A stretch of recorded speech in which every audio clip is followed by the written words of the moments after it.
আলোর বর্তিকা news channel থেকে আজকে আমরা কৃষ্ণপদ হলের সবচেয়ে উঁচুতে ছাদে আজকে আমরা পেয়ে গেলাম কবি ডক্টর সাবিনা ইয়াসমিন রোজলিনকে আমাদের সাথে। আমরা খুব পেয়ে খুশি হয়েছি। দিদি, আপনাকে নমস্কার। নমস্কার। তো দিদি, বলছি আপনার এই আবহাওয়াতে এসে কেমন লাগছে, কেমন শীত অনুভব করছেন? এই মিষ্টি শীতের আবহাওয়ায় চারিদিকে কুয়াশা ঘেরা অসাধারণ একটা পরিবেশ। এখানে এসে খুবই ভালো লাগছে। আরও ভালো লাগছে যে কৃষ্ণপদ মেমোরিয়াল হলের ঠিক ছাদে আমরা চলে এসেছি, 4th ফ্লোরে। অতএব মানে অসম্ভব একটা সুন্দর পরিবেশ। কাব্য চলে আসছে তো, হ্যাঁ, মনে হচ্ছে একটু এখানে লেখালেখি করার একটা দারুণ পরিবেশ পেয়ে গেছি। ঠিক কথা, ঠিক কথা। দিদি, আপনার মুখ থেকে একটা কবিতা যদি আমরা শুনতে পাই খুব খুশি হব আমরা। আলোর বর্তিকা নিউজ চ্যানেলের দর্শকরা আপনার কবিতা শুনতে খুব পছন্দ করে। একটা কবিতা। আমি একটা প্রোগ্রাম হলে বসে মিনিট 5-এর মধ্যে একটা কবিতা লিখেছিলাম, সেই কবিতাটাই পাঠ করব। হ্যাঁ। কবিতার নাম বর্ষ শেষ।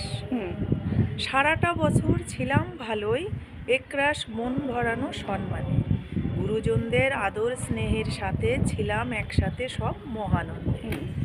ভালো মন্দে 25 গেল, এলো রে 26, স্বর্ণ রৌপ্য ছোট বড় ভিন্ন পুরস্কারে। ধর্ম বর্ণ নির্বিশেষে আমরা মানুষ মূলে, নতুন বছর চলবো কাঁধে কাঁধ মিলিয়ে। শিক্ষার প্রসার ঘটাবো আমরা নানান ধরনের বই পুস্তক পড়ে, এক সূত্রে সবাই থাকবো ভালো, জাতিভেদ ভুলে মিলেমিশে একত্রে। বছর শেষের বনভোজন দিন কেটে যায় মোদের আনন্দ উল্লাসে, জড়ো হয়েছে কবি সাহিত্যিক বাচিক বুদ্ধিজীবী সমাজসেবী শিক্ষক ক্রীড়াবিদ। খুব সুন্দর কবিতা, একদম এখনের জন্য ঠিক কবিতা, আমাদের জন্য, কবিদের জন্য, সবার জন্য ঠিক কবিতা। খুব সময়ের কবিতা এটা হয়েছে। দিদি, আরেকটা কি কবিতা আমরা শুনতে পারি?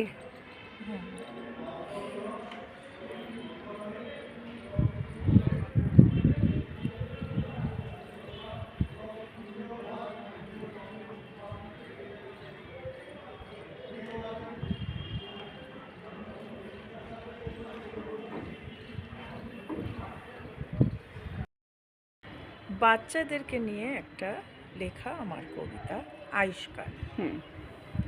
শৈশব জীবন মজার ভারী, দিন যায় শুধু কোলে পিঠে চড়ি। বাল্য জীবন মায়ের শাসন, মানতে যে হয় বাবার বারণ।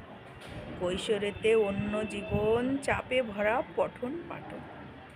শিক্ষা জীবন ছন্দে তালে, রুটিন মাফিক অঙ্ক চলে। কর্মজীবন দায়িত্ব ভারী, দ্বন্দ্ব দ্বিধায় হায় রে মরি।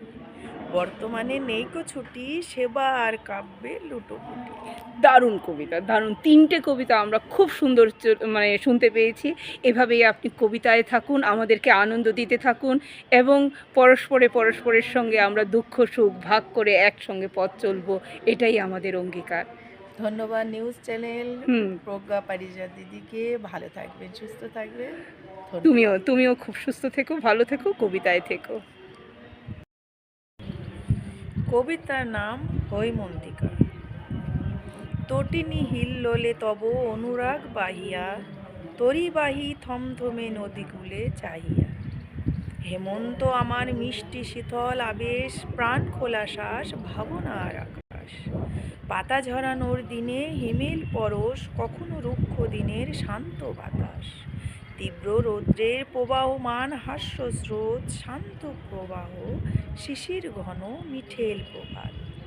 রক্ত করবীর মাতাল সুরে তুমি এলে, চরণের রঙে রাঙিয়ে শাপলা দুলে। হিল্লোল বহে সচকিতে আমন ধানে, সবুজের হাত ধরে কোকিলের গানে। হেমন্তকাল গুরুত্বপূর্ণ বিশেষ পর্যায়, ক্ষণস্থায়ী শুরুতে শরতের আভায়। ভোরের কুয়াশার মুক্ত ঘাসের মাখে, মিঠের রোদ্রে তা গলে পড়ার শখে। খুব সুন্দর কবিতা। এটা আমার জন্য কবিতা নাকি অন্য কাউকে ভেবে কবিতা? খুব সুন্দর, সকলের জন্য। খুব সুন্দর কবিতা। দিদি, আরেকটা কবিতাও শুনবো।